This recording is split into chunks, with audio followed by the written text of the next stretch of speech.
Hello students, so I am here with the next session of the NSEP series. Last week हम लोगों ने charge particle का motion electromagnetic field में देखा था। उसकी जितनी पॉसिबल ट्रैजेक्टरीज हो सकती हैं सारे केसेस हमने कंसिडर किए थे और मैंने अलग अलग टूल्स यूज करके ट्रैजेक्टरीज प्लॉट करके दिखाई थी और उसकी जो मैथमेटिक्स है वो भी दिखाई थी। अब आज हम पिछले वीक की नॉलेज को एक्सटेंड करेंगे। अब हमें पता है कि ट्रैजेक्टरीज कैसी हो सकती है, तो अब हम इस नॉलेज को यूज करेंगे एंड वील सी कि प्रॉब्लम्स कैसे सॉल्व करनी है। मतलब नॉलेज हमें है बट प्रॉब्लम सॉल्व करने के लिए हमें क्या चाहिए, आज वो देखेंगे। तो आज के सेशन का फ्लो कैसे रहने वाला है वो चेक करते हैं। So this is part 2। जिन लोगों ने पार्ट 1 नहीं देखा है, I would recommend that you first watch the part 1 of this session. वो लास्ट वीक प्रीमियर हुआ था, तो उसका जो लिंक होगा वो इस सेशन के डिस्क्रिप्शन में भी होगा, और अगर नहीं है तो आप इसी प्लेलिस्ट को चेक कर सकते हो। तो ये मिल जाएगा पार्ट 1, तो वो देख के फिर ये पार्ट पार्ट देखना। इंडिपेंडेंटली ये वाला पार्ट देखोगे तो भी समझ में आएगा, बस कुछ चीजों का प्रूफ नहीं मिलेगा, तुम्हें उसको एक्सेप्ट करना पड़ेगा फिर कि अगर ऐसा बताया जा रहा है तो ये चीज प्रूफ की गई होगी प्रीवियस सेशन के अंदर। तो इस सेशन का फ्लो कैसे होने वाला है देखते हैं। इस सेशन में सबसे पहले मैं कुछ क्वेश्चंस डिस्प्ले करूंगा जो कि आज के सेशन में मैं डिस्कस करने वाला हूँ, फिर मैं उसके आंसर भी बता दूंगा। ठीक है, तो अगर तुम लोगों ने इन दोनों पार्ट्स को एड्रेस कर लिया है तो इसका मतलब this topic is good. Although मैं यूजुअली ये कह देता हूँ कि अगर तुमने क्वेश्चंस को आंसर कर लिया है तो सेशन देखने की तुम्हें जरूरत नहीं है। आज के सेशन में मैं ऐसा नहीं कहूंगा। आज के सेशन में even if you answer the question then also I will recommend that you watch the session, क्योंकि क्वेश्चंस इस चैप्टर की इस टॉपिक की थ्योरी के साथ जस्टिस नहीं करते हैं। जो क्वेश्चंस हैं वो बड़ा इजीली एड्रेस हो जाएंगे after what I am telling you. ठीक है, तो हो सकता है कि तुम लोगों ने उसको एड्रेस करने के लिए काफी कुछ मेहनत करी हो, लेकिन जो मैं बता रहा हूँ उसको समझने के बाद तुम इन्हीं क्वेश्चंस को बहुत इजीली एड्रेस कर पाओ। तो अगर क्वेश्चन एड्रेस हो जाए तो भी तुम ये मत मानना कि अब तुम्हें सेशन देखने की जरूरत नहीं है। Finish this session. ठीक है, तो पहले मैं क्वेश्चन दिखाऊंगा, फिर आंसर दिखाऊंगा, फिर कैसे सॉल्व करते हैं इन क्वेश्चंस को उसके लिए थ्योरी समझाऊंगा। ठीक है, और उसके बाद जो मैं क्वेश्चन अभी दिखा रहा हूँ उन्हीं क्वेश्चन को सॉल्व करूंगा और फिर मैं टीजर दूंगा। आज के सेशन के लिए टीजर भी है। So let's begin. सो सबसे पहले क्वेश्चंस देखते हैं। So this is the first question. ये क्वेश्चन पाथफाइंडर का है, तो यहाँ पे तुम स्क्रीन को पॉज कर सकते हो and you should attempt this question yourself.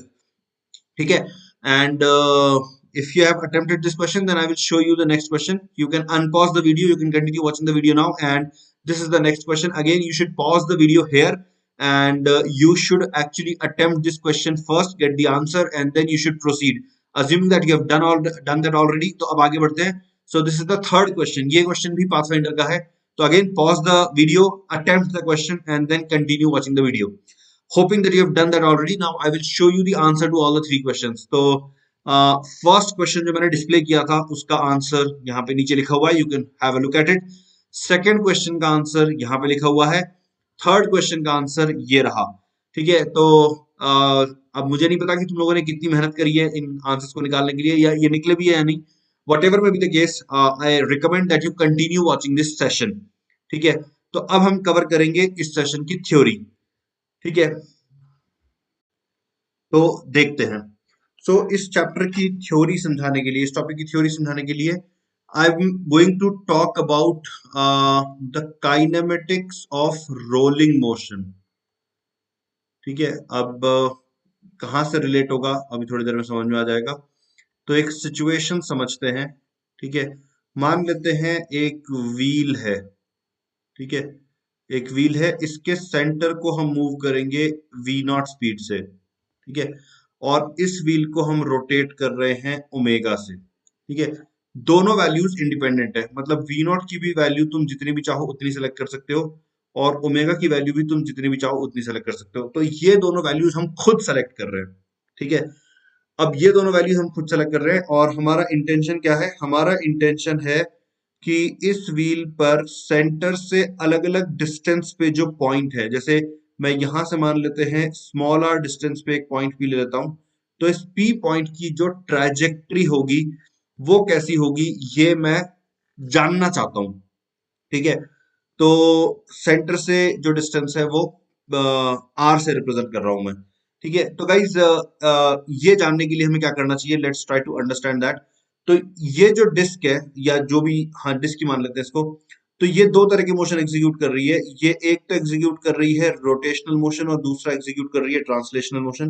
अगर मैं सिर्फ ट्रांसलेशनल मोशन को कंसिडर करूं ठीक है, अगर सिर्फ ट्रांसलेशन हो रहा होता तो पी पॉइंट यहाँ पे होता, सेंटर यहाँ पे होता टी टाइम के बाद, और ये जो डिस्टेंस है इसको हम वी नॉट टी लिख रहे होते। ठीक है, लेकिन क्योंकि रोटेशन भी हो रहा है, क्योंकि ये घूम भी रही है, तो कुछ एंगल से रोटेशन भी हो चुका होगा, तो पी पॉइंट यहाँ कहीं पहुंच चुका होगा, और ये एंगल जो होगा ये ओमेगा टी होगा। ठीक है, तो अब अगर मैं पी पॉइंट का एक्स कोऑर्डिनेट लिखना चाहूं तो उसको हम कैसे लिखेंगे, ध्यान से देखना, उसको हम लिखेंगे V naught T plus small R into sine of omega T. ये हम पी पॉइंट का एक्स कोऑर्डिनेट लिखेंगे, और पी पॉइंट का जो वाई कोऑर्डिनेट लिखेंगे ये हम लिखेंगे small R into cos omega T. ठीक है, अच्छा, इसमें हमने ओरिजिन को कहाँ माना हुआ है, या इसको हमने एक्स एक्सिस की तरह ट्रीट कर रखा है और इसको हमने वाई एक्सिस की तरह ट्रीट कर रखा है। डिस्क का सेंटर जहां पे पहले था, यानी कि टी इक्वल टू जीरो पे जहां पे था, उसको हमने ओरिजिन की तरह ट्रीट कर रखा है। तो ये एक्स पी और वाई पी की वैल्यू आ गई। ठीक है, तो यहाँ पे हमने इसको और इसको, इन दोनों को हमने फिक्स कर दिया है। ठीक है, और हमने वेरिएबल रखा है आर को, मतलब आर हम अपनी इच्छा से डिसाइड कर लेंगे। तो आर की अलग अलग वैल्यूज पे ट्रैजेक्टरी किस तरह की बनेगी, मैं पहले ये इन्वेस्टिगेट करना चाहता हूँ। And I want to highlight this because इसी को मैं यूज करने वाला हूँ charge particle in an electromagnetic field वाले केस को एड्रेस करने के लिए। ठीक है, तो हम पहले एक सिंपल सा केस देखते हैं कि मान लो अगर आर की जो वैल्यू है वो वी नॉट अपॉन ओमेगा होती तो क्या होता। नोटिस करना कि वी नॉट की जो डायमेंशन है मीटर पर सेकंड है, ओमेगा की जो डायमेंशन है वो पर सेकंड है। तो अगर मैं वी नॉट बाय ओमेगा करूंगा then I will get something which will have the dimension of length. ठीक है, तो एवरीथिंग इज ओके। तो अगर मैं आर को exactly V naught by omega के बराबर कर दूंगा, I am pretty sure that many of you know यहाँ पे कि क्या होने वाला है। ठीक है, तुमने ये पढ़ा हुआ होगा कि ऐसा पॉइंट, यानी कि अगर मैं आर को वी नॉट बाय ओमेगा के बराबर कर दूंगा तो ये जो पॉइंट है ये एक साइक्लॉइडल ट्राजेक्टरी बनाएगा। तो ये एग्जैक्टली क्या होगा, कैसे बनेगी, उसके लिए let's use a graphic tool. ठीक है, तो यहाँ पे मैंने इक्वेशन, नॉट दिस वन, यहाँ पे तो इक्वेशंस मैंने ऑलरेडी फीड कर रखी हैं। ठीक है, यहाँ पे इक्वेशंस ऑलरेडी फीड करी हुई है, लेट्स सी हाउ। तो ये इस तरह की ट्राजेक्टरी बनेगी, देखो। ठीक है, ये यहाँ पे मैंने ऑलरेडी डाला हुआ है, ये जो तुमको यहाँ पे दिखाई दे रहा है। ठीक है, एंड आर को मैंने अभी वन के इक्वल रखा हुआ है, यहाँ पे देखो आर की वैल्यू जो है वो वन के इक्वल रखी हुई है। ठीक है, तो इस तरह की ट्राजेक्टरी बनने लगेगी। ठीक है, pretty sure you guys are aware of this. अच्छा, ये ट्राजेक्टरीज में अगर मैं ये नोटिस करूं कि y की मैक्सिमम वैल्यू और मिनिमम वैल्यू कहां तक जा रही है, यू कैन नोटिस हियर कि आर की या वाई की मिनिमम वैल्यू प्लस वन से लेकर माइनस वन के बीच में वेरी कर रही है, यानी कि प्लस आर से लेकर माइनस आर के बीच में वेरी कर रही है। तो अगर मैं Y equal to plus R पे एक लाइन ड्रॉ कर दूं और Y equal to minus R पे एक लाइन ड्रॉ कर दूं, तो ये देखो, ये जो ट्राजेक्टरी है ये इन दोनों बाउंड्रीज के बीच में रहेगी, y equal to plus r और Y equal to minus r इनके बीच में रहेगी। ठीक है, तो ये केस तब है जब हमने क्या फॉलो किया हो, हमने ये फॉलो किया हो कि आर की value V naught by omega के इक्वल है।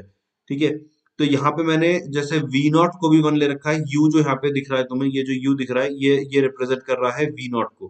ठीक है, और ओमेगा जो यहाँ पे दिख रहा है ओमेगा इक्वल टू वन, तो ये ओमेगा को ही रिप्रेजेंट कर रहा है, तो V naught by omega one के बराबर कर रखा है मैंने भी।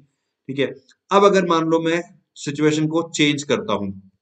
ठीक है, अब तो इस वाले केस में हमको पता लग गया कि हमें इस तरह की साइक्लॉइडल ट्राजेक्टरी मिलेगी। ठीक है, अब अगर मान लो मैं सिचुएशन को चेंज करता हूं, मैं कहता हूं कि भाई आर को हम इससे ज्यादा कर देते हैं। ठीक है, आर को हम ज्यादा कर देते हैं, तो इस केस में किस तरह की ट्राजेक्टरी बनती है वो भी देख लेते हैं। ठीक है, तो इन ग्राफ्स को मैं एक बार के लिए डिसअपियर करा देता हूं, और अगर हम ज्यादा लेंगे, जैसे आर को मान लो मैंने ज्यादा ले रखा है, ठीक है, तो उस केस में देखो इस तरह की ट्राजेक्टरी बनेगी। ठीक है, आर की वैल्यू अब वन की जगह टू कर दी है। ठीक है, तो ओमेगा मैंने सेम रखा है, यू मैंने सेम रखा है, यानी कि वी नॉट को मैंने सेम रखा है।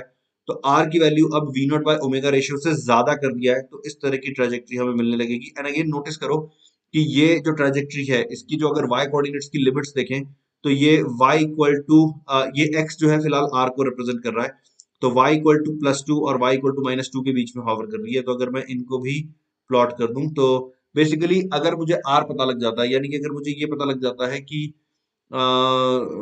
सेंटर से डिस्टेंस कितना है पॉइंट का, तो मुझे वाई की एक्सट्रीमम वैल्यूज भी पता लग जाती हैं। ठीक है, तो ये जो ट्राजेक्टरी होती है इस ट्राजेक्टरी को एपीसाइक्लॉइड कहते हैं, इसको एपीसाइक्लॉइड भी कहते हैं। ठीक है, तो इस तरह की ट्राजेक्टरी भी पॉसिबल है। तो यहाँ पे हम लिख देते हैं, यहाँ पे इस तरह की ट्राजेक्टरी बनेगी। ठीक है, इसको एक एपीसाइक्लॉइड भी कहा जाता है। ओके, अब केस थर्ड देखते हैं। तो ऑब्वियसली केस थर्ड के अंदर हम क्या रखेंगे, केस थर्ड के अंदर रखेंगे आर जो है वो वी नॉट बाय ओमेगा से अगर कम है तो क्या होगा। तो अगेन यहाँ पे चल के देखते हैं। कि आर अगर वी नॉट बाय ओमेगा से कम होगा, ठीक है, तो अब मैं जैसे वापस से मैंने वी नॉट को 1 रखा हुआ है, ओमेगा को 1 रखा हुआ है, ठीक है, तो आर को इस बार 0.5 ले लेते हैं, तो कम ले लिया, तो उस केस में देखो इस तरह की ट्राजेक्ट्री बनेगी। अगेन ये देखो ये आर की वैल्यू 0.5 है यहाँ पर, ठीक है, ये देखो, ठीक है, और ये प्लस आर और Y equal to plus r और Y equal to minus r के बीच में हॉवर करेगी, ठीक है। तो ये जो इंफॉर्मेशन है, ठीक है, तो कुल मिला के 3 टाइप की ट्रेजेक्ट्रीज पॉसिबल हैं, ठीक है, कुल मिला के 3 टाइप की ट्रेजेक्ट्रीज पॉसिबल है। इसको हम क्या कहते हैं? इसको हम कहते हैं ट्रोकॉइड, इस तरह से, ठीक है। तो ये 3 तरह की ट्रेजेक्ट्रीज पॉसिबल होती है जब एक व्हील रोल भी करता है और ट्रांसलेट भी करता है, ठीक है। अब इसको हम कैसे यूज करने वाले हैं motion of charge particle in electromagnetic field को समझने के लिए, ठीक है, motion of charge particle in electromagnetic field देखते हैं,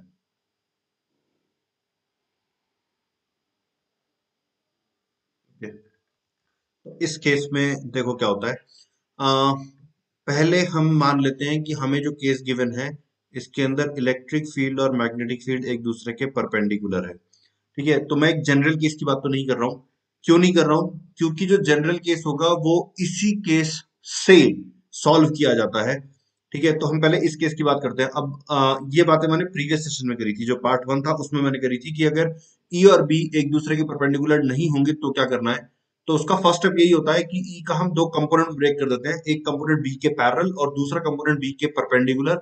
और बी के परपेंडिकुलर जो कंपोनेंट होता है, प्राइमरीली उसी में हमारा इंटरेस्ट होता है, क्योंकि जो पैरेलल कंपोनेंट होता है उसका तो बहुत बहुत कम कंट्रीब्यूशन होता है, या उसको हम बहुत इजीली करना जानते हैं, हमें पता होता है कि उसके साथ कैसे करना है। तो ई परपेंडिकुलर टू बी ले लेते हैं। तो इसमें भी फिर मैं मान लेता हूं कि इलेक्ट्रिक फील्ड जो है वो वाई एक्सिस के अलॉन्ग ले लेते हैं, और मैग्नेटिक फील्ड जो है वो जेड एक्सिस के अलॉन्ग ले लेते हैं, ठीक है। तो मैग्नेटिक फील्ड को हम रिप्रेजेंट कर देते हैं बी नॉट के से, ठीक है, और एक्स एक्सिस ये है, और मान लेते हैं कि पार्टिकल को हम थ्रो करने वाले हैं इधर की तरफ, और पार्टिकल को यूएक्स स्पीड से थ्रो करेंगे, और पार्टिकल के पास इनिशियली वाई वेलोसिटी भी नहीं है और जेड वेलोसिटी भी नहीं है। अगेन क्या ये जरूरी है कि ये दोनों वेलोसिटी नहीं हो? अगेन हम we can relax these conditions, but ये सारी चीजें तभी बेटर समझ में आएंगी जब हम पहले यहाँ से स्टार्ट करें, अपनी जो थॉट प्रोसेस है उसको हम यहाँ से स्टार्ट करें, ठीक है। तो अब इस केस में क्या होगा, ध्यान से देखना, मैं बताता हूँ।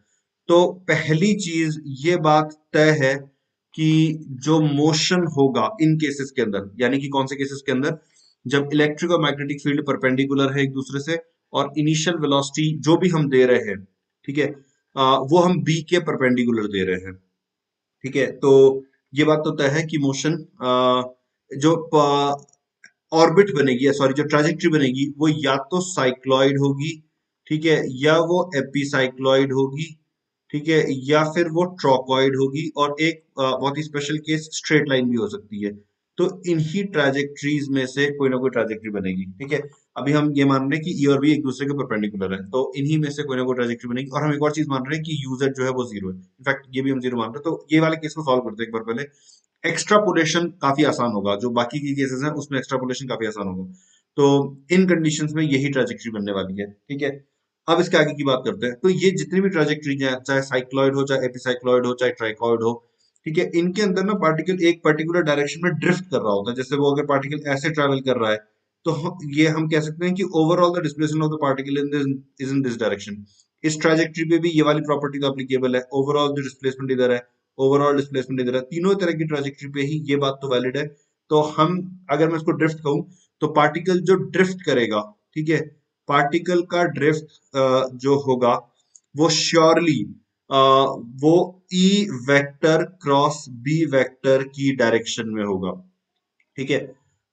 ई वेक्टर क्रॉस बी वेक्टर, ये जिस भी डायरेक्शन में होगा, तो यहां पर जैसे अगर ई में जे के अलॉन्ग ले रहा हूँ, बी में के अलॉन्ग ले रहा हूँ, तो ये बात तय है कि in the present scenario the drift will be along x axis, ये बिल्कुल तय है।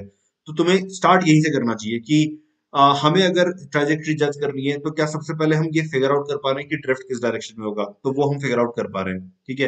तो ड्रिफ्ट इस डायरेक्शन में होगा, ये बिल्कुल तय बात है, ठीक है। उसके बाद इस पार्टिकल को का मोशन अगर हमें जज करना है, ठीक है, तो इस पार्टिकल का मोशन इस व्हील के ही किसी न किसी पॉइंट के मोशन को सिमुलेट करेगा, ठीक है, तो जो ट्रांसलेशन की स्पीड है वी नॉट, ठीक है, वो भी फिक्स होती है। ट्रांसलेशन की जो स्पीड होती है वो ई नॉट बाय बी नॉट होती है, यानी कि वो पार्टिकल की किसी प्रॉपर्टी पे डिपेंड ही नहीं करती है। क्या इलेक्ट्रिक फील्ड दे रखा है, क्या मैग्नेटिक फील्ड दे रखा है, उसी से हमें डिसाइड हो जाता है कि जो ड्रिफ्ट होगा वो किस स्पीड से होगा। ठीक है, तो वो ई नॉट बाय बी नॉट से होगा। तो हमें जैसे ही इलेक्ट्रिको मैग्नेटिक फील्ड दिया जाता है तो ड्रिफ्ट की डायरेक्शन फ्रीज हो जाती है और ड्रिफ्ट की स्पीड फ्रीज हो जाती है। यहां तक देखो समझ में आया क्या? नेक्स्ट हमें इस बारे में बात करनी चाहिए कि इस मोशन में जैसे ओमेगा था तो यहाँ पे ओमेगा कितना होगा। तो अगेन ओमेगा इसी बात से डिसाइड होता है कि क्यूबी बाय एम कितना है। ओमेगा इलेक्ट्रिक फील्ड के ऊपर डिपेंड नहीं करता है, ओमेगा क्यूबी बाय एम ही होता है। ठीक है, तो ये एक पॉइंट है जो तुम्हें माइंड में रखना चाहिए कि ओमेगा तो इतना ही होने वाला है। ठीक है, इसके अलावा एक और चीज जो हमें जज करनी चाहिए वो ये कि सर्कुलेशन कैसे होगा। फॉर एग्जाम्पल जैसे अगर मान लो ड्रिफ्ट लेफ्ट साइड पे होना है तो ऐसी ट्रेजेक्ट्री बनेगी, यानी कि जिसके अंदर जो सर्कुलेशन है वो क्लॉकवाइज दिख रहा है मुझे। कहीं पे भी अगर मैं पार्टिकल का जो ट्रेजेक्ट्री है उसको देखूं तो एक क्लॉकवाइज कर्वेचर पे चल रहा है पार्टिकल। ठीक है, मतलब कर्वेचर जो भी है उसके ऊपर क्लॉकवाइज डायरेक्शन उसको ट्रेस कर रहा है। ठीक है, क्या ऐसा नहीं हो सकता? ठीक है, अगर मान लो टुवर्ड्स लेफ्ट ही ड्रिफ्ट कराना है, इसमें देखो जो ट्रेजेक्ट्री पे पार्टिकल मूव कर रहा है, ठीक है, तो हम ये कह सकते हैं कि एंटी क्लॉकवाइज सेंस में जा रहा है। ठीक है, तो क्लॉकवाइज या एंटी क्लॉकवाइज नेक्स्ट हमें ये डिसाइड करना होता है। तो इसका अगर मैं बहुत सिंपल तरीका बताऊं तो इसका बहुत सिंपल तरीका अगर जानने का है तो वो ये है कि इलेक्ट्रिक फील्ड की एब्सेंस में, ठीक है, जैसे चार्ज पार्टिकल मैग्नेटिक फील्ड में अगर मूव करता है, ठीक है, तो उसमें एक एक केस होता है सर्कुलर ट्राजेक्टरी वाला। ठीक है, वो केस होता है कि पार्टिकल की जो इनिशियल वेलोसिटी है वो अगर मैग्नेटिक फील्ड के परपेंडिकुलर हो तो पार्टिकल सर्कुलर मोशन पे करने लगता है। तो वो सर्कल जिस भी सेंस में एग्जीक्यूट होता है, जैसे इसी केस में अगर मैं इलेक्ट्रिक फील्ड को इग्नोर कर दूं तो we will have a situation in which U X is non zero and there is a magnetic field in the Z direction. ठीक है, तो velocity perpendicular to magnetic field वाला केस हो गया। तो जो जिस भी डायरेक्शन में सर्कुलेशन होना है, ठीक है, जैसे अगर मैं इसी पर्टिकुलर केस की बात करूं तो जो पॉजिटिव पार्टिकल होता, पॉजिटिव पार्टिकल इस केस में क्लॉकवाइज सर्कुलेट करता और negative particle anti clockwise circulate करता। मतलब कि अगर magnetic field out of the screen है और जो पार्टिकल की वेलोसिटी है वो टुवर्ड्स राइट है, ठीक है, तो पॉजिटिव पार्टिकल जो होते वो क्लॉकवाइज सर्कुलेट करते और नेगेटिव पार्टिकल एंटी क्लॉकवाइज करते। तो इस केस में, ठीक है, गिवन केस के अंदर इस तरह का सर्कुलेशन होता तो अभी भी यही होगा, अभी भी यही होगा, यानी कि इलेक्ट्रिक फील्ड की प्रेजेंस से कोई फर्क नहीं पड़ता है। तो ये तो तरीका हो गया जज करने का। क्या मैं कोई फॉर्मूला वगैरह नहीं लिख सकता जिससे जज करना आसान हो जाए? तो बिल्कुल लिखा जा सकता है, मैं भी लिख के दिखाता हूँ। तो फॉर्मूला वाइज अगर तुम चेक करना चाहते हो तो check the direction of v vector cross f vector. मतलब कि पार्टिकल की जो वेलोसिटी है और पार्टिकल पर जो मैग्नेटिक फोर्स लगेगा, ठीक है, उसकी डायरेक्शन चेक कर लो। In other words you can also check the direction of v cross like q v cross b vector. तो ये जो भी डायरेक्शन आएगी उससे तुम्हें सेंस पता लग जाएगा। फॉर एग्जांपल अभी अगर मैं पॉजिटिव पार्टिकल मानूं, ठीक है, तो पॉजिटिव पार्टिकल होने पर नीचे की तरफ फोर्स लगता, यानी कि माइनस जे डायरेक्शन में लगता। ठीक है, तो i cross minus j would have been minus k, तो माइनस के का मतलब इनटू द स्क्रीन, तो वो क्लॉकवाइज हो जाता। ठीक है, इसी तरह से नेगेटिव पार्टिकल अगर होता तो उस पे फोर्स अपवर्ड लगता, यानी कि प्लस जे के अलॉन्ग लगता। तो आई क्रॉस जे करने से प्लस के आता, प्लस के का मतलब एंटी क्लॉकवाइज हो जाता। तो अगर तुम्हें प्रॉपर फॉर्मूला वाइज चेक करना है तो ऐसे कर लो, अदरवाइज जो हैक है, जो ट्रिक है वो ये है कि इलेक्ट्रिक फील्ड को इग्नोर करो और फिर चेक करो कि अगर केवल मैग्नेटिक फील्ड की प्रेजेंस में पार्टिकल सर्कुलर मोशन कर रहा होता तो वो कैसे कर रहा होता। पार्टिकल उसी तरह से घूमेगा। ठीक है, तो अब हमें क्या क्या पता है, हमें क्या क्या पता है पार्टिकल के बारे में? हमें पता है कि पार्टिकल को हम कुछ इनिशियल वेलोसिटी दे रहे हैं यूएक्स, ठीक है, और we know that there is a magnetic field outward from the screen and there is an electric field in the upward direction. ये सारी बातें हमें पता है। ठीक है, और हमें पता है कि पार्टिकल ड्रिफ्ट इसी डायरेक्शन में करने वाला है। अगर मैं एग्जांपल में पार्टिकल को पॉजिटिव पार्टिकल मान लूं तो हमें यह भी पता है कि पार्टिकल क्लॉकवाइज सर्कुलेट करने वाला है। ठीक है, तो अब हम आगे की बातें करते हैं। ठीक है, तो जो भी हमको यूएक्स गिवन होगी, ठीक है, हमें ये पता लगाना है कि उस यूएक्स पर ये पार्टिकल किस तरह की ट्रैजेक्टरी ट्रेस करेगा। ठीक है, तो उसके लिए देखो क्या रह गया, हमको वी नॉट पता लग गया, हमको ओमेगा पता लग गया, रह गया आर। अगर आर पता लग जाए तो we know everything about the particle. ठीक है, तो आर कैसे निकालना है? आर तुम्हें निकालना है u x minus we not divided by omega करके। This will give you the value of r. मतलब कि इतने रेडियस पर, इस डिस्क में इतने रेडियस पे जो पार्टिकल होता उसकी जो ट्रैजेक्टरी बनती एग्जैक्टली वही ट्रेजेक्टरी इस पार्टिकल की बन जाएगी। ठीक है, ऑफ कोर्स इन दोनों का ध्यान तुमने रख लिया होगा, ये मैं अज्यूम कर रहा हूँ। ठीक है, तो इसको चेक करते हैं, इसको चेक करते हैं। ठीक है, तो अलग अलग केसेस बना के चेक करते हैं। सपोज सपोज जैसे ये केसेस मैं क्यों ले रहा हूँ कि मैं तुमको एक्सप्लेन करने के लिए ले रहा हूँ। ठीक है, सपोज अगर हम यूएक्स को वी नॉट के ही इक्वल कर देते, यानी कि ई नॉट बाय बी नॉट के ही इक्वल कर देते। ठीक है, तो आर की वैल्यू जीरो आ जाती। तो आर की वैल्यू जीरो आने का मतलब, आर की वैल्यू जीरो आने का मतलब अगर मैं इस केस से समझूं तो हम जो पार्टिकल की ट्रैजेक्टरी बनती है वो स्ट्रेट लाइन बनती। तो यहाँ पे भी पार्टिकल जो है वो स्ट्रेट लाइन में जाना चाहिए, मतलब तुमने पार्टिकल को जहां से भी थ्रो किया था, ठीक है, E naught by B naught velocity से, बस वो उसी को फॉलो करके स्ट्रेट लाइन में चलता रहेगा।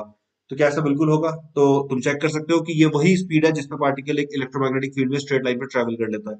ठीक है, तो ये केस बड़ा सिंपल सा हो गया। ठीक है, एक केस टू लेके देखते हैं। ठीक है, केस टू लेके देखते हैं कि मान लो अगर हम यूएक्स को जीरो कर देते तो क्या होता। तो यूएक्स को अगर जीरो कर देते तो आर की value minus we naught by omega आ जाती। तो minus we naught by omega आने का मतलब इस डिस्क पर हम ऊपर की जगह नीचे जाने की बात कर रहे हैं। तो वी नॉट बाय ओमेगा का मतलब हम ये मतलब उस पॉइंट पे पहुंच गए हैं, जैसे पेरिफेरल पॉइंट वाला केस बन जाएगा, मतलब कि आर की वैल्यू अगर वी नॉट बाय ओमेगा के बराबर हो गई, ठीक है, नेगेटिव डायरेक्शन में हो गई, तो इस केस में जो ट्रेजेक्टरी बनेगी वो कुछ ऐसे बनेगी कि यहां से पार्टिकल ड्रिफ्ट इसी साइड करना है, सर्कुलेशन क्लॉकवाइज ही होना है। ठीक है, तो इस तरह की ट्रेजेक्टरी बनने लगेगी। देखो आ रहा है क्या समझ में? ठीक है, अगेन ये हम ग्राफ से भी वेरीफाई कर सकते हैं। इनफैक्ट अभी करते हैं, चलो एक साथ करेंगे। अभी चल के हम सारे केसेस को वेरीफाई कर लेंगे। तो हमने ये भी कर दिया। ठीक है, अब एक केस थ्री को डिस्कस करते हैं। अगर हमने मान लो यूएक्स की वैल्यू को वी नॉट के बराबर करके देख लिया, ठीक है, जीरो करके देख लिया, अब वी नॉट से ज्यादा करते हैं। ठीक है, तो यूएक्स को अगर सपोज मैं टू वी नॉट कर दूं, मतलब मेरे को वी नॉट से ज्यादा करना था, व्हाट अबाउट अगर मैं टू वी नॉट कर दूं, तो टू वी नॉट करने से आर की value V naught by omega के बराबर आ जाएगी। तो ये अब फिर से देखो आर की value V naught by omega के बराबर आने का मतलब अब ट्रेजेक्टरी ऐसे बनेगी। ठीक है, तो इन दोनों में फर्क क्या रहा, इसमें और इसमें ट्रेजेक्टरी में? इसमें जो स्टार्टिंग पॉइंट था वो ये वाला पॉइंट था जिसमें कि पार्टिकल रेस्ट पे आ रहा था, और इसमें जो स्टार्टिंग पॉइंट है वो highest point of the trajectory जो बनता है उस तरह से बन जाएगा। ठीक है, तो ये डिफरेंस रहेगा। ठीक है, और भी केसेस हम बना सकते हैं। ठीक है, एक केस फोर लेके देख लेते हैं। ठीक है, अगर मान लो यूएक्स की वैल्यू टू वी नॉट से भी ज्यादा हो गई, मान लो थ्री वी नॉट हो गई, तो इस केस में जो रेडियस आएगा वो आ जाएगा three V naught minus we naught upon omega. तो ये two V naught by omega आ जाएगा। यानी कि ये वो वाला केस हो गया जिसमें कि आर की वैल्यू ज्यादा हो गई, मतलब इसमें हम कह सकते हैं कि ये जो एपिसाइक्लॉइडल ट्रेजेक्टरी थी वो बन जाएगी। ठीक है, और एक और केस लेके देख लेते हैं। अगर मान लेते हैं यूएक्स की वैल्यू जो है वो सपोज हमने 1.5 वी नॉट ली होती, वो 1.5 वी नॉट ली होती, तो आर की value 1.5 V naught minus we naught by omega, यानी कि 0.5 वी नॉट बाय ओमेगा ये बनती। तो इसका मतलब आर जो है वो छोटा रह जाता वी नॉट बाय ओमेगा से। ठीक है, तो इसका मतलब इस केस में जो ट्रेजेक्टरी बनती वो ये वाली ट्रेजेक्टरी बनती। ठीक है, तो कहने का मतलब ये है कि हम सारे केसेस में ट्रेजेक्टरी को जज कर सकते हैं। देखो यहां तक आया कि समझ में? तो ये बातें अगर क्लियर हैं तो अब हम इसी नॉलेज को अप्लाई करते हैं। ठीक है, तो उसके लिए ये क्वेश्चन है, प्रैक्टिस के लिए ये क्वेश्चन दे रखा है मैंने, इसको अपन ट्राई करते हैं। इस क्वेश्चन के अंदर ई वन जे कैप, तो ये वही केस है जो मैंने भी एक्सप्लेन करने के लिए यूज किया। ई की वैल्यू वन जे, बी की वैल्यू वन जे, चार्ज का मैग्नीट्यूड वन कूलम दे रखा है, यानी कि यहाँ पे हमने क्लियर नहीं करा है कि चार्ज पॉजिटिव है कि नेगेटिव है। It can be positive also, it can be negative also. Mass one दे रखा है, सब कुछ ही वन दे रखा है मैंने, ताकि नंबर्स बिल्कुल ईजी रहे। अब इसमें दे रखा है कि charge particle is projected from origin with y and z component of the velocity being zero and the x component of velocity is represented by ux। ठीक है, some trajectories are shown, next slide पे दिखाई देंगी। And the arrow on the trajectory represents the direction in which the particle was moving, select the applicable trajectory from the below list to the following cases। तो check करते हैं guys. ठीक है, तो यहाँ पे हमें क्या क्या पता लग रहा है, देखो यहाँ पे जो v नॉट की वैल्यू है, यानी कि जो ट्रांसलेशन वाली स्पीड है वो हो गई है 1 मीटर पर सेकेंड, ये हमें पता लग गया है। ओमेगा जो हमें आएगी, ओमेगा का मैग्नीट्यूड हमें पता लग गया है, ओमेगा का मैग्नीट्यूड होगा Q into B by M, सब कुछ वन है, तो ये भी 1 रेडियन पर सेकेंड हो गया है। ठीक है, अब वो प्लस ओमेगा माइनस ओमेगा वो चार्ज के ऊपर डिपेंड कर जाएगा। तो वी नॉट पता है, ओमेगा पता है। ठीक है, और जेई और बी की डायरेक्शन पता है, तो हमें पता है कि ड्रिफ्ट तो इसी डायरेक्शन में होना है, ये भी बिल्कुल तय बात है कि ड्रिफ्ट इसी डायरेक्शन में होना है। ठीक है, तो ये सारी चीजें हमें पता लग गई हैं। अब हम आगे देखते हैं क्वेश्चन क्या कह रहा है। तो देखो गाइस, यहाँ पे कुछ A B C D E F G G H I J, तो कुछ 11 ट्रेजेक्टरीज हमें गिवन है, 11 ट्रेजेक्टरीज है। ठीक है, 6 यहाँ पे है, 5 यहाँ पे है, और हमको अलग अलग केसेस दिए जाएंगे, हमको फिगर आउट करना है कि कौन से केस के लिए कौन सी ट्रेजेक्टरी एप्लीकेबल है या हो सकती है। Let's see that. तो ये रहे केसेस। सो गाइज, यहाँ पे मैं रिकमेंड करूंगा कि तुम बैक एंड फोर्थ करके, मतलब वीडियो को पॉज करके, वीडियो को बैक एंड फोर्थ करके इन सारे क्वेश्चंस का आंसर खुद करो और फिर आगे बढ़ो, क्योंकि अब आगे बढ़ने पर मैं इसको सॉल्व करना स्टार्ट कर दूंगा। तो यहाँ पे स्क्रीन को पॉज करो, केस वन क्या कह रहा है वो देखो। ठीक है, फिर कुछ सेकंड्स पीछे जाओ so that you are able to see this image. ठीक है, and then you figure out your answer. तो अपनी पूरी आंसर की मैट्रिक्स बना लो, इन 10 केसेस के लिए अपनी आंसर की मैट्रिक्स बना लो, and then proceed forward in the video so that you may come to know कि तुम्हें कितना समझ में आया, कितने तुम्हारे सही हुए। अभी मैं इसको सॉल्व करना स्टार्ट करता हूँ। केस वन कह रहा है कि पार्टिकल श्योरली पॉजिटिव चार्ज होना चाहिए। हमको ट्रेजेक्टरी देख के ये पता लग जाना चाहिए कि हम पॉजिटिव पार्टिकल से डील कर रहे हैं। तो यहाँ पे जो ट्रिक रहेगी, देखो यहाँ पे मैं उन ट्रेजेक्टरीज पे कॉन्सेंट्रेट करने वाला हूँ जिसपे क्लॉकवाइज सर्कुलेशन है। ठीक है, तो ए में क्लॉकवाइज सर्कुलेशन है। ठीक है, तो मैं आंसर अपने पास लिख रहा हूँ, बाद में मैं एक साथ लिख दूंगा एक स्लाइड के ऊपर। तो ए में सर्कुलेशन है, मैंने ए को नोट कर लिया है। बी में क्लॉकवाइज है, बी को नोट कर लिया है। सी स्ट्रेट लाइन है, स्ट्रेट लाइन पे जाने के लिए चार्ज का पॉजिटिव या नेगेटिव होना जरूरी नहीं होता है। ठीक है, वो केवल स्पीड जो चाहिए होती है वो ई नॉट बाई बी नॉट के बराबर चाहिए होती है, राइट डायरेक्शन में चाहिए होती है। तो सी को हम श्योरली नहीं कह सकते, क्वेश्चन में श्योरली वर्ड यूज किया था। D is again clockwise circulation, the E is again clockwise, F is also clockwise, G notice करो एंटी क्लॉकवाइज है, एच एंटी क्लॉकवाइज है, आई एंटी क्लॉकवाइज है, जे एंटी क्लॉकवाइज और के एंटी क्लॉकवाइज है। तो फर्स्ट पार्ट का जो आंसर बनेगा वो बनेगा A B D E F. तो मैं यहाँ पे लिख देता हूँ A B D E F. ये हो गए फर्स्ट पार्ट के आंसर। ठीक है, अब चेक करते हैं कि particle use was surely negative. तो अगेन गाइस, ये कॉन्सेप्ट तो सेम ही है, but I want you to figure out the answers. इस बार हम लोग एंटी क्लॉकवाइज सर्कुलेशन ढूंढ रहे होंगे। ए नहीं होगा, बी नहीं होगा, सी अगेन नहीं होगा because we are looking for a definite answer. C नहीं होगा, C is a possibility but not confirm. D नहीं होगा, ई नहीं होगा, एफ नहीं होगा। तो यहाँ पे जी एच आई जे और के, तो ये सारे एंटी क्लॉकवाइज हो। तो जी एच आई जे एंड के, तो ये सारे के सारे एंटी क्लॉकवाइज, ये नेगेटिव पार्टिकल यूज किया हमने। अब यूएक्स की वैल्यू अगर 1 दे दी, यूएक्स की वैल्यू 1 देने का मतलब यूएक्स को हमने इसके बराबर दे दिया है। ठीक है गाइस, एक और चीज यहाँ पे ना नोट करने लायक है, एक और चीज नोट करने लायक ये है कि अगर हमें पता है कि ड्रिफ्ट इस डायरेक्शन में होने वाला है, ठीक है, और किसी भी टाइम पे अगर पार्टिकल की वेलोसिटी इस डायरेक्शन में अगर आ गई है, किसी भी इंस्टेंट पे, मान लो इनिशियल वेलोसिटी ही इस तरफ दे दी थी, तो ऐसे केस में जो साइक्लॉइड है वो रूल आउट हो जाता है, और जो ट्रोकॉइड है वो भी रूल आउट हो जाता है। Only epicycloid remains the possibility, because it's only in epicycloid that the particle has a velocity in this direction.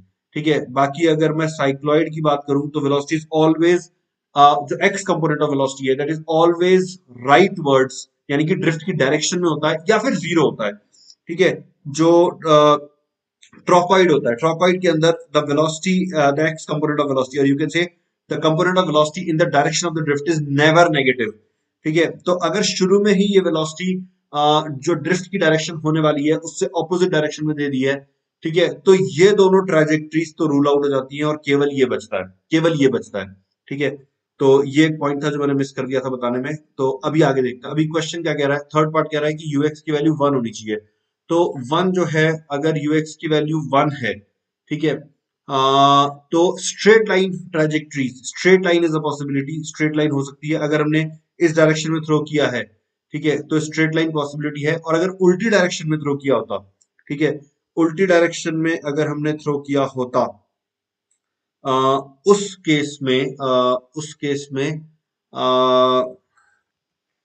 तो इस केस में भी आंसर सी और एफ और के हो जाएगा। कैसे कि स्ट्रेट लाइन वाली तो आई जाएगी, अगर हमने उल्टी डायरेक्शन में प्रोजेक्ट किया होता और मान लो पार्टिकल जो होता वो पॉजिटिवली चार्ज होता, ठीक है, तो फिर एफ ट्राजेक्टरी बन जाती, और अगर पार्टिकल नेगेटिवली चार्ज होता तो फिर के ट्राजेक्टरी बन जाती। तो इसका जो आंसर होगा वो होगा सी एफ और के। ठीक है, इसका आंसर हो जाएगा सी एफ और के। अब आगे देखते हैं, particle was release from rest. अब अगर रेस्ट से रिलीज किया था, ठीक है, रेस्ट से रिलीज करने के केस में तो 100% है भाई, रेस्ट में एक ही तरह की ट्रेजेक्टरी में आता है पार्टिकल, और वो है साइक्लॉइडल। तो ये साइक्लॉइडल ट्रेजेक्टरी होनी ही चाहिए, और जो स्टार्टिंग पॉइंट है वहां पे पार्टिकल रेस्ट पे था, तो इसका मतलब देखो ये नहीं हो सकता, दो इट्स अ साइक्लॉइडल ट्रेजेक्टरी, पर ए नहीं हो सकता क्योंकि यहाँ पे हाईएस्ट पॉइंट, ये जो स्टार्टिंग पॉइंट है यहाँ पे पार्टिकल रेस्ट पे नहीं है। ठीक है, तो ये नहीं हो सकता। ठीक है, बाकी साइक्लॉइड मुझे ई में नजर आ रहा है, ई हो सकता है, तो ई तब होगा जब एक पॉजिटिव पार्टिकल को हमने रेस्ट से रिलीज कर दिया होगा, तो ई हो जाएगा। इसी तरह से जी तब हो जाएगा जब हमने एक नेगेटिव पार्टिकल को रेस्ट से रिलीज कर दिया हो। ठीक है, एच दो इट्स साइक्लॉइड पर नहीं हो सकता क्योंकि ओरिजिन पे पार्टिकल रेस्ट पे नजर नहीं आ रहा है, तो इसका आंसर ई और जी हो जाएगा। ठीक है, तो फोर्थ का आंसर हो जाएगा ई कॉमा जी। ठीक है, अब आगे देखो, particle was negatively charged and it was released from rest. ठीक है, तो इसका आंसर तो हम ऑलरेडी कर चुके हैं, particle was negatively charge and release from rest, तो इसका होगा केवल एच होना चाहिए, मैंने ई और जी लिख दिया था। हाँ, particle was release from rest, हाँ, तो केवल जी हो जाएगा इसका आंसर। ठीक है, उसके बाद यूएक्स जो था वो नेगेटिव था, तो यूएक्स नेगेटिव होने का मतलब ये वही सिचुएशन हो गया, इसमें साइक्लॉइड रूल्ड आउट है, ट्रोपॉइड रूल्ड आउट है, तो ओनली जो एपिसाइक्लॉइड है that is the only possibility. अच्छा, क्वेश्चन ये भी नहीं बता रहा कि पार्टिकल पॉजिटिवली चार्ज है कि नेगेटिवली चार्ज है। ठीक है, तो एंटी क्लॉकवाइज सर्कुलेशन भी चलेगा और क्लॉकवाइज सर्कुलेशन भी चलेगा। ठीक है, तो नेगेटिव हमें टी इक्वल टू जीरो पे नेगेटिव डायरेक्शन में वेलोसिटी चाहिए, तो एफ हो सकता है। ठीक है, एफ हो सकता है और के हो सकता है, इन दोनों के अलावा कोई नहीं हो सकता। क्यों? क्योंकि टी इक्वल टू जीरो पे तो पार्टिकल पीछे की तरफ जाना चाहिए ना। तो out of these options F and K will be the answer here, so F and K should be the answer here. U X negative है और पार्टिकल नेगेटिव चार्ज है, तो अगर यूएक्स नेगेटिव है तो उसके एफ और के केसेस हैं, और पार्टिकल अगर नेगेटिव चार्ज है तो एफ और के में से हमें वो सेलेक्ट करना चाहिए जिसमें एंटी क्लॉकवाइज सर्कुलेशन दिखा रखा है। ठीक है, तो एफ नहीं होगा, के विल बी द आंसर, तो इसका आंसर केवल के हो जाएगा। फिर mod X is definitely greater than two. अब यहाँ पे टू क्या है? टू है V not, I mean two का मतलब हो गया ट्वाइस ऑफ वी नॉट से ज्यादा। ठीक है, तो हमने यहाँ पे जो रूल्स बनाए थे कि अगर ट्वाइस ऑफ वी नॉट से ज्यादा हो जाए, ठीक है, जैसे ये वाला जो केस था, more than two V not कहा गया, ये वाला केस। ठीक है, तो वी कैन से कि एपीसाइक्लॉइड बनेगा, एपीसाइक्लॉइड बनेगा, ये बात कंफर्म है। और क्वेश्चन में और क्या बता रखा है? UX is definitely greater, surely greater है। चार्ज के बारे में हमें कुछ नहीं बता रखा, तो बनना तो एपीसाइक्लॉइड ही चाहिए। ठीक है, अब अगर पॉजिटिव पार्टिकल था, पॉजिटिव पार्टिकल था, तो B can be the answer. ठीक है, पॉजिटिव पार्टिकल था तो बी आंसर हो जाएगा, एपीसाइक्लॉइड ही बनना चाहिए। मॉड यूएक्स ग्रेटर देन दे रखा है हमको, तो डायरेक्शन तो नेगेटिव हो ही सकती है, तो एफ भी आंसर हो जाएगा। ठीक है, ये नहीं होगा, ये नहीं होगा, ये नहीं होगा। मॉड दे रखा है, पार्टिकल पॉजिटिव या नेगेटिव चार्ज है वो तो बता नहीं रखा है, तो जे हो जाएगा इसका आंसर, एंड अगेन के हो जाएगा, तो इसका आंसर हो जाएगा बी एफ जे के। ठीक है, तो इसका आंसर हो जाएगा बी एफ जे एंड के। ठीक है, then U X may be greater, may be greater, इस बार मे की बात हो रही है। ठीक है, तो ये मैंने थोड़ी सी यहाँ पे गलती कर दी है, मे बी ग्रेटर में एक्चुअली बी एफ जे के आने चाहिए। ठीक है, और क्योंकि ये वाली जो ट्राजेक्टरीज हैं एफ और के ट्राजेक्टरी है, इनमें हमें ये नहीं पता चल रहा है कि ये ट्राजेक्टरीज तो इररेस्पेक्टिव ऑफ मैग्नीट्यूड हो जाएंगी। ठीक है, क्योंकि हमने उल्टी डायरेक्शन में थ्रो किया है, तो एफ और के ऊपर वाले आंसर में नहीं होने चाहिए, ये बी और जे होने चाहिए नीचे। It may be may not be greater, तो ये हो जाएगा। और यूएक्स लेस देन वन अगर है, मॉड यूएक्स अगर लेस देन वन है, ठीक है, तो इसमें कौन कौन से केस आ सकते हैं? मॉड यूएक्स अगर लेस देन वन है, सपोज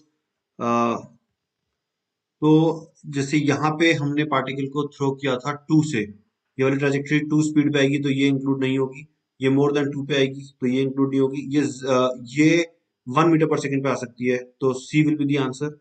तो इसका आंसर एक तो सी हो जाएगा।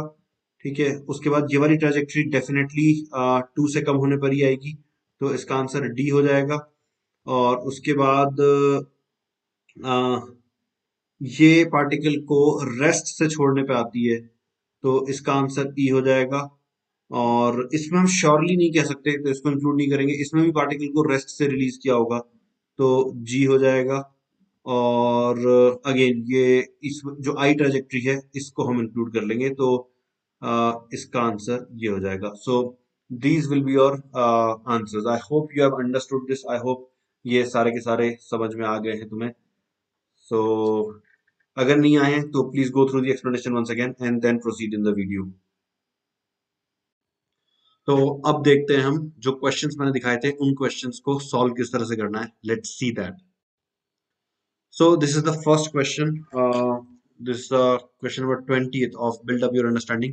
So इस question के अंदर दे रखा है कि there is a rigid ring made to roll along the ceiling of a room where a horizontal uniform and static magnetic field of induction exists perpendicular to the plane of the ring. तो इस question के अंदर एक ring दे रखी है, ring rolling कर रही है, ठीक है। तो इसकी सेंटर की लीनियर वेलोसिटी u दे रखी है हमें, और ये किसी एंगुलर वेलोसिटी से रोल कर रही है, ठीक है। अब हमको ये दे रखा है कि velocity of the center of the ring is constant and its modulus is v, तो v हमें गिवन है। Charge particle is fix to the ring, तो हमने एक पार्टिकल इस रिंग के ऊपर फिक्स कर रखा है। What should be the charge q on the particle and the radius r of the ring so that there is no force of interaction. तो नो फोर्स ऑफ इंटरेक्शन का क्या मतलब है, पहले वो समझते हैं। मतलब कि रिंग और पार्टिकल एक दूसरे के ऊपर कोई फोर्स नहीं लगा रहे होंगे, और फिर भी ये जो पार्टिकल है, ये पार्टिकल फिर भी जो है साइक्लॉइडल ट्रैजेक्टरी को ट्रेस कर रहा होगा, मतलब क्योंकि ये रिंग की के ऊपर अटैच्ड है, रिंग प्योर रोलिंग कर रही है, तो इसका मतलब ये साइक्लॉइडल ट्रैजेक्टरी, इस तरह की ट्रैजेक्टरी को ये ट्रेस कर रहा होगा, ठीक है। तो हम पहले चेक करते हैं। जैसे इस क्वेश्चन के अंदर इलेक्ट्रिक फील्ड तो है ही नहीं, इसके अंदर तो सिर्फ मैग्नेटिक फील्ड है, पर देखा जाए तो इसके अंदर मैग्नेटिक फील्ड और ग्रेविटेशनल फील्ड है। तो ग्रेविटी की वजह से एक डाउनवर्ड फोर्स आ जाएगा, ठीक है। तो ध्यान दो कि इलेक्ट्रिक फोर्स जो होता है वो एक कांस्टेंट फोर्स होता है, और mg जो होता है वो भी एक कांस्टेंट फोर्स होता है, which is not dependent on the velocity of the particle. तो यहाँ पे mg जो है वो QE फोर्स का काम कर रहा है। तो हम इसको ऐसे भी मान सकते हैं कि पार्टिकल पॉजिटिवली चार्ज है और उसके ऊपर नीचे की तरफ जो है एक फोर्स लग रहा है QE। तो इलेक्ट्रिक फील्ड को अगर मैं डाउनवर्ड मान लूं, magnetic field into the screen दे रखा है, तो E क्रॉस B की जो डायरेक्शन आती है, E क्रॉस B की डायरेक्शन टुवर्ड्स राइट आ जाती है, which actually corroborates that everything is fine. यहाँ पे राइट ही आनी चाहिए थी, ठीक है। तो राइट की तरफ आ गई है, ठीक है। अब क्वेश्चन हमसे पूछ रहा है कि इस पार्टिकल का चार्ज कितना होना चाहिए। तो गाइज लेट्स अंडरस्टैंड दिस कि जो चार्ज होना चाहिए, जो हमको जो ये v चाहिए, ये v हमको चाहिए होती है E बाय बी के बराबर, ठीक है। और यहाँ पे E कितना होगा, E को हम लिख सकते हैं mg बाय q, ठीक है। तो यहाँ पे देखो हमको q निकालने को बोल रखा है, हमको गिवन क्या क्या है, m हमको गिवन है, b हमको गिवन है, v हमको गिवन है, ठीक है। तो फिर इसका मतलब अगर हमको Q निकालने को बोला गया है, तो मैं इसी को रीअरेंज कर देता हूँ। तो Q की वैल्यू हो जाएगी mg divided by v b not, यानी कि v इंटू बी। तो ये वाला पार्ट आ गया है आंसर का। तो प्रीटी सिंपल, देखो if you understand the theory, ठीक है। तो ये हो गया। अब सेकंड पार्ट आता है कि रेडियस कितना रखे। तो हमको पता है कि जो रेडियस होना चाहिए वो होना चाहिए, जैसे प्योर रोलिंग करवा रहे हैं, तो रेडियस होना चाहिए V not divided by omega के बराबर। और वी खुद कितनी है, वी तो हमको क्वेश्चन में गिवन ही है, तो उसको हमें रिप्लेस करने की जरूरत नहीं है। ओमेगा को हम लिख देंगे क्यू बी बाय एम, ठीक है। तो यहां से हमको जो मिल रहा है ये M V by Q B इतना मिल रहा है, और क्यू की वैल्यू हमने निकाली है, तो उसको सब्स्टिट्यूट कर देते हैं। तो M V by B into Q, Q को हम लिख देंगे कितना, क्यू को लिख देंगे M G by V B not. तो वी बी नॉट ऊपर चला जाएगा, B not is same as B, तो m कैंसिल हो जाएगा, b कैंसिल हो जाएगा, and we'll be left with v square by g, which is the answer. So I hope you understood this solution, guys. Let's go to the next question now. अब इस question के अंदर एक capacitor दे रखा है। Capacitor की ये वाली प्लेट जो है ये पॉजिटिवली चार्ज प्लेट है, ठीक है, and this plate is negatively charge plate, so there will be an electric field in this direction, and the question says that the negative plate is releasing electron with negligible initial velocity, ठीक है। तो हम ये मान सकते हैं कि यहाँ पे एक इलेक्ट्रॉन प्रेजेंट है जो कि ऑलमोस्ट एक रेस्ट पे है, ठीक है। तो अभी यहाँ पे क्या होगा, जैसे अगर मैं इन सर्कमस्टांसेस में क्या होगा ये सोचूं, तो ये जो इलेक्ट्रिक फील्ड है ये इलेक्ट्रॉन को अट्रैक्ट कर लेगा, और ये इलेक्ट्रॉन जाके यहाँ पे पॉजिटिव प्लेट पे जाके हिट करेगा, पॉजिटिव चार्ज को कुछ हद तक न्यूट्रलाइज कर देगा। तो अभी ये हो रहा होगा। अब क्वेश्चन, अच्छा, क्योंकि ये यहाँ पे पहुंच रहा है, तो इसका मतलब यहाँ पे कुछ करंट भी रजिस्टर हो रहा होगा, ठीक है। तो क्वेश्चन हमसे कह रहा है कि what is the minimum magnetic field that must be applied to a perpendicular, must be applied perpendicular to the electric field so that the micro ammeter does not register any current. तो हम हमारा intention है एक magnetic field apply करने का, जो कि मैं इलेक्ट्रिक फील्ड के परपेंडिकुलर हो। तो अगर हम इलेक्ट्रिक फील्ड के परपेंडिकुलर मैग्नेटिक फील्ड अप्लाई करेंगे और पार्टिकल रेस्ट पे है, तो ये बात तो तय है कि पार्टिकल जो है वो साइक्लॉइडल ट्रेजेक्टरी बनाने लग जाएगा। ठीक है, और इस केस में जैसे इलेक्ट्रिक फील्ड डाउनवर्ड हमारा है, ठीक है, और मैग्नेटिक फील्ड हम इससे परपेंडिकुलर अप्लाई करेंगे, तो मान लेते हैं इनवर्ड हमने मैग्नेटिक फील्ड अप्लाई करा है। तो पार्टिकल अगर जैसे इलेक्ट्रॉन मान लो यहाँ पे अगर रेस्ट पे था, तो इलेक्ट्रॉन पे इधर की तरफ फोर्स लगेगा। ठीक है, और फिर इलेक्ट्रॉन जो है इस तरह की ट्रेजेक्टरी ट्रेस करना स्टार्ट कर देगा। ठीक है, हमको चाहिए कि ये इलेक्ट्रॉन ऊपर वाली प्लेट से ना टकराए।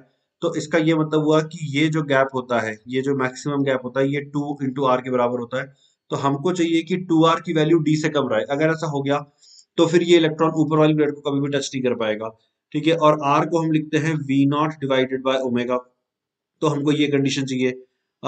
v0 is e bye b, तो इसको e बाय b लिख देते हैं। ओमेगा को qb बाय m लिखेंगे। तो ये कंडीशन हमें चाहिए। और e कितना है? e होगा potential difference divided by d। तो e को मैंने ये लिख दिया है, तो m divided by qb square, this should be the, तो ये कंडीशन होनी चाहिए। अब इसको रीअरेंज कर लेते हैं, तो इसको रीअरेंज करेंगे तो 2mv divided by D Q, यहाँ डी स्क्वायर भी आ जाएगा। ठीक है, this should be equal to, और not equal to, this should be less than B square. तो इसका मतलब बी जो है वो ग्रेटर देन होना चाहिए 1/d√2mv बाय क्यू के। क्यू यहाँ पर इलेक्ट्रॉन का चार्ज है। तो ये आंसर जो है ये आ गया है। So I hope you have understood everything. I hope you like the solution.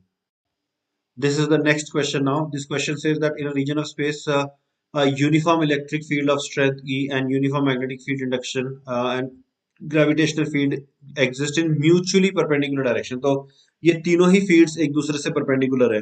तो अब इसमें दे रखा है कि charge particle is moving with uniform velocity in this region. ठीक है, एंड तो चार्ज पार्टिकल अगर यूनिफॉर्म वेलोसिटी से मूव कर रहा है, इसका मतलब नेट फोर्स पार्टिकल के ऊपर जीरो होना ही चाहिए। ठीक है, अब उसके बाद कह रहा है कि जब इस पार्टिकल ने रीजन को छोड़ दिया है, तो ये एक दूसरे रीजन में एंटर कर रहा है जहां पे केवल ग्रेविटेशनल फील्ड स्ट्रेंथ है। ठीक है, अब गाइस यहाँ पे व्हाट आई अंडरस्टैंड इज कि ये सेम ग्रेविटेशनल फील्ड की बात कर रहा है जो कि रीजन 1 में भी था। मतलब रीजन 1 में 3 तरह के फील्ड थे, रीजन 2 के अंदर 3 में से एक फील्ड कंटिन्यू कर गया, that is the gravitational field is still there, the same gravitational field, but we have lost the electric field and we have lost the magnetic field. अब इस पे क्वेश्चन में कह रखा है कि its speed begins to decrease. तो ये भी कुछ ना कुछ रोल प्ले करने वाला है। Let's see what role it is going to play. Question हमसे पूछ रहा है कि how long after the departure from the first region will the velocity of the particle become minimum? So let's see how we are going to do this question. तो इस question के अंदर 3 तरह के फील्ड है, electric field, gravitational, magnetic field. तो let's first understand कि electric field की वजह से कांस्टेंट फोर्स लगेगा, मैग्नेटिक फील्ड ग्रेविटेशनल फील्ड की वजह से कांस्टेंट फोर्स लगेगा, और तीनों म्यूचुअली परपेंडिकुलर डायरेक्शन में है। तो हम मान लेते हैं अगर इलेक्ट्रिक फील्ड इधर मान ले, ग्रेविटेशनल फील्ड को अगर नीचे मान ले, ठीक है, तो ये कंफर्म है कि इन दोनों का जो रिजल्टेंट फोर्स आएगा, ठीक है, वो इधर कहीं पे आ जाएगा। ठीक है, अच्छा, अब क्वेश्चन में हमको ये नहीं बता रखा है कि जो पार्टिकल हमने यूज किया है वो पॉजिटिव पार्टिकल है, नेगेटिव पार्टिकल है। तो just for the sake of keeping every possibility open, मैं दोनों तरह के पार्टिकल कंसिडर कर लेता हूँ। तो अगर मान लो पॉजिटिव पार्टिकल होता तो उस पर नेट फोर्स इधर आ जाता, और इन केस अगर नेगेटिव पार्टिकल होता, ठीक है, तो मैग्नेटिक इलेक्ट्रिक फील्ड फोर्स उसके ऊपर उल्टी डायरेक्शन में लगता, लेकिन ग्रेविटेशनल फोर्स तो अभी भी इधर ही लगता। तो अब इधर की तरफ आ जाता। ठीक है, ये एंगल जरूरी नहीं है इक्वल हो, फिगर में ऐसा लग रहा है पर जरूरी नहीं है। तो ये एक फोर्स हो गया जो ग्रेविटेशनल और इलेक्ट्रिक फोर्स का रिजल्टेंट है, और ये फोर्स हो गया जो ग्रेविटेशनल और इलेक्ट्रिक फोर्स का रिजल्टेंट है on positive particle and negative particle respectively. ठीक है, अब क्वेश्चन कह रहा है कि इस पार्टिकल पे नेट फोर्स जीरो था क्योंकि ये पार्टिकल यूनिफॉर्म वेलोसिटी से मूव कर रहा था। ठीक है, तो अब जैसे हमें मैग्नेटिक फील्ड को ले रहा है, मैग्नेटिक फील्ड इलेक्ट्रिक और ग्रेविटेशनल दोनों फील्ड से परपेंडिकुलर होनी चाहिए। तो अगर मैं चलो पहले इस केस की बात करता हूँ, पहले केस इसी को देखते हैं केवल एक बार, नेगेटिव पार्टिकल वाला केस बाद में देखेंगे। तो अगर मैं सिर्फ पॉजिटिव पार्टिकल वाला केस अगर एक बार सोचूं, तो पॉजिटिव पार्टिकल वाले केस के लिए हमने ये मान रखा है कि इलेक्ट्रिक फील्ड इस तरफ है, ग्रेविटेशनल फील्ड इस तरफ है, और इस पार्टिकल के ऊपर जो फोर्स लग रहा है वो इधर की तरफ लग जाएगा। ये फोर्स कौन सा है? ये फोर्स है केवल ग्रेविटेशनल फोर्स और इलेक्ट्रिक फोर्स का रिजल्टेंट। ठीक है, तो हमें मैग्नेटिक फील्ड को अब या तो इनवर्ड्स मानना चाहिए या फिर आउटवर्ड्स मानना चाहिए। ठीक है, either this or we have to assume this, inward या फिर आउटवर्ड। चलो एक बार इनवर्ड मान के देखते हैं। अगर मैग्नेटिक फील्ड इनवर्ड होता, यहाँ पे पॉजिटिव पार्टिकल है, अगर मैग्नेटिक फील्ड इनवर्ड है, ठीक है, तो हमको मैग्नेटिक फोर्स जो चाहिए वो इधर की तरफ ही चाहिए, मतलब मैग्नेटिक फोर्स इधर होना ही चाहिए, तभी वो इस फोर्स को बैलेंस कर पाएगा। और अगर एक पॉजिटिव पार्टिकल पर अगर हम फील्ड को इनवर्ट मान लें, अगर फील्ड को इनवर्ट मान लें और फोर्स हमें इधर चाहिए, ठीक है, तो फील्ड को इनवर्ट मानने के बाद अगर फोर्स हमें इधर की तरफ चाहिए, ठीक है, तो वेलोसिटी जो है वो इधर की तरफ होनी चाहिए, यानी कि इस पार्टिकल के ऊपर अगर मैं वेलोसिटी वेक्टर को ग्रीन कलर के एरो से ड्रॉ करूं, ठीक है, तो इस पार्टिकल की जो भी वेलोसिटी है वी नॉट वो इधर की तरफ होनी चाहिए। ऐसे केस में फिर मैग्नेटिक फील्ड इधर, मैग्नेटिक फोर्स इस तरफ आ जाएगा, and we will be able to write, जैसे अगर ये एंगल मान लो थीटा है, ठीक है, ये एंगल अगर थीटा है तो ये एंगल भी थीटा बन जाएगा। So we will be able to write that Q into V not into B, Q into V not into B, ये एफ बी के बराबर होगा। तो इसका जो कॉस्ट कंपोनेंट है वो बैलेंस कर रहा होगा QE को, और इसका जो साइन कंपोनेंट बनेगा, इसका जो साइन कंपोनेंट बनेगा वो बैलेंस कर रहा होगा mg को। तो ये दोनों इक्वेशन हम बना पाएंगे, ठीक है। अगर मान लो मैग्नेटिक फील्ड आउटवर्ड मानते, हम अगर मैग्नेटिक फील्ड को आउटवर्ड मानते और हमें फोर्स इस तरफ चाहिए था, ठीक है, अगर हमें मैग्नेटिक फोर्स इस तरफ चाहिए था, तो इसका कॉन्सिक्वेंस क्या होता, देखो, मैग्नेटिक फोर्स उधर चाहिए, पॉजिटिव पार्टिकल है, ठीक है, और मैग्नेटिक फील्ड आउटवर्ड है, तो इस केस में वेलोसिटी फिर इधर आ जाती, इस केस में वेलोसिटी इधर आ जाती, मतलब इसके ठीक ऑपोजिट डायरेक्शन में आ जाती। तो उससे कुछ प्रॉब्लम थी क्या, तो I guess yes there was a problem, क्योंकि ये वाली वेलोसिटी गलत होती, क्यों गलत होती, क्योंकि once the particle enters into the second region, ठीक है, तो उसके बाद अगर यही फील्ड बच रहा है, तो देखो ये ग्रेविटेशनल फील्ड जो है ये इस डायरेक्शन की वेलोसिटी को रिड्यूस नहीं करेगा, ये कंटिन्यूअसली इंक्रीज करता रहेगा, ठीक है। एक कंपोनेंट ऑफ वेलोसिटी जो होगा वो इधर परपेंडिकुलर होगा, एक कंपोनेंट इस तरफ आएगा, पैरेलल आएगा, तो ये वाला कंपोनेंट कांस्टेंट हो जाएगा और ये वाला कंपोनेंट बढ़ता चला जाएगा, यानी कि स्पीड ओवरऑल बढ़ती चली जाएगी, therefore this possibility is not there, this possibility is there, ठीक है। तो यही पॉसिबिलिटी जो होगी अगर पॉजिटिव पार्टिकल है, तो क्वेश्चन में शायद ये बता नहीं रखा था कि पॉजिटिव पार्टिकल है कि नेगेटिव पार्टिकल है। इन एनी केस अगर हम नेगेटिव पार्टिकल भी मान ले तो भी आंसर नहीं बदलेगा, क्योंकि आंसर में मैग्नीट्यूड वगैरह ही निकालना है, ठीक है। जैसे पॉजिटिव पार्टिकल में दो दो केस बन गए हैं, जिनमें से एक डिस्कार्ड हो गया और एक सही निकल गया, वैसे ही नेगेटिव पार्टिकल कंसिडर करने पे भी दो पॉसिबिलिटीज आएंगी, इनमें से एक डिस्कार्ड हो जाएगी और दूसरी एक्सेप्ट हो जाएगी। अभी अगर मैं इस क्वेश्चन को आगे सॉल्व करूं तो इस क्वेश्चन में हमें चाहिए क्या, देखो इस क्वेश्चन में हमें चाहिए ये कि once the particle enters into the second region, उसके बाद पार्टिकल पर ग्रेविटेशनल फोर्स की वजह से एक्सेलरेशन जो होगा वो g होगा, और पार्टिकल की वेलोसिटी के मैं दो कंपोनेंट बना सकता हूँ, एक बन जाएगा v नॉट cos थीटा और एक बन जाएगा v नॉट sin थीटा। क्योंकि v not sin theta g के परपेंडिकुलर है तो ये तो चेंज नहीं होने वाला और ये रिड्यूस होना स्टार्ट हो जाएगा।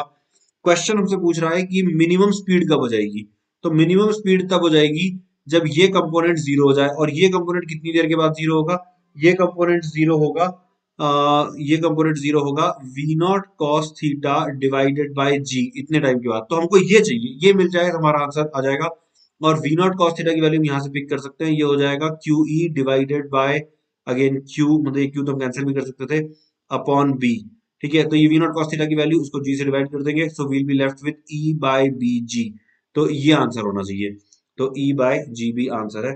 तो देख लो, आई होप सारा का सारा सोल्यूशन तुम्हें समझ में आ गया होगा, I hope you like the solution guys.